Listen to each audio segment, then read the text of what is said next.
बली धारवाड़ में वित्त समस्याओं और जिगरी वस्तुओं से जुड़े लगातार हादसों के कारण बीआरटीएस को बंद किया जा सकता है।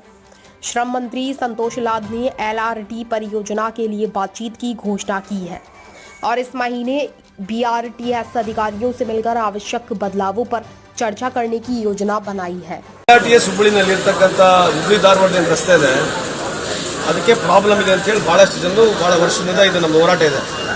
ಆಮೇಲೆ ಎಲ್ಲಿ ಬೇಕಾದಲ್ಲಿ ಫ್ಯಾಟಲ್ ಆಕ್ಸಿಡೆಂಟ್ಸ್ಗಳು ಆಗ್ತಾ ಇದ್ದಾವೆ.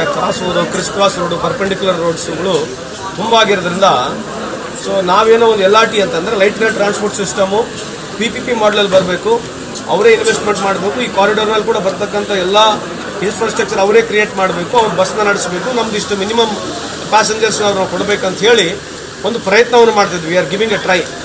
ಯಾಕೆ ಮಾಡ್ತಾ ಇದೀವಿ ಅಂತಂದ್ರೆ ಅಟ್ ಎ ಟೈಮ್ ಅದು LRT ಬಸ್ ಪ್ರಾರಂಭ ಹೋದರೆ ಸುಮಾರು 200-250 ಜನಕ್ಕೆ ಒಂದೇ ಟೈಮ್ ಅದನ್ನ ತೊಗೊಂಡು ಹೋಗ್ಬೋದು.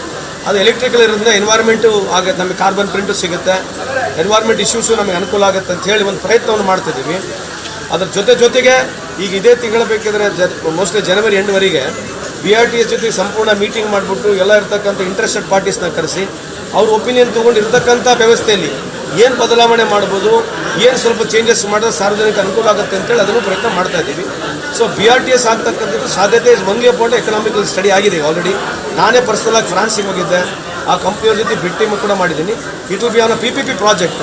ಸೊ ಅವ್ರು ಬಂದು ನಮಗೆ ಒಂದು ಸಬ್ಮಿಟ್ ಮಾಡಬೇಕು ಪ್ರಪೋಸಲ್, ಆ ಪ್ರಪೋಸಲ್ ಸಬ್ಮಿಟ್ ಮಾಡಿ ಸರ್ಕಾರಕ್ಕೆ ಕೊಡಬೇಕು. ಸಾಧಕ ಬಾಧಕಗಳೆಲ್ಲ ಮಾತಾಡಿದ ನಂತರ ಅದು ಆಗ್ತಕ್ಕಂಥ ಸಾಧ್ಯತೆ ಇದೆ. ಒಂದು ಮೊದಲು 20% ಆಗ್ತಕ್ಕಂಥ ಸಾಧ್ಯತೆ ಇದೆ, ಈಗ ಒಂದು 50% ವರೆಗೆ ಬಂದಿದ್ದೀವಿ, ನೋಡೋಣ.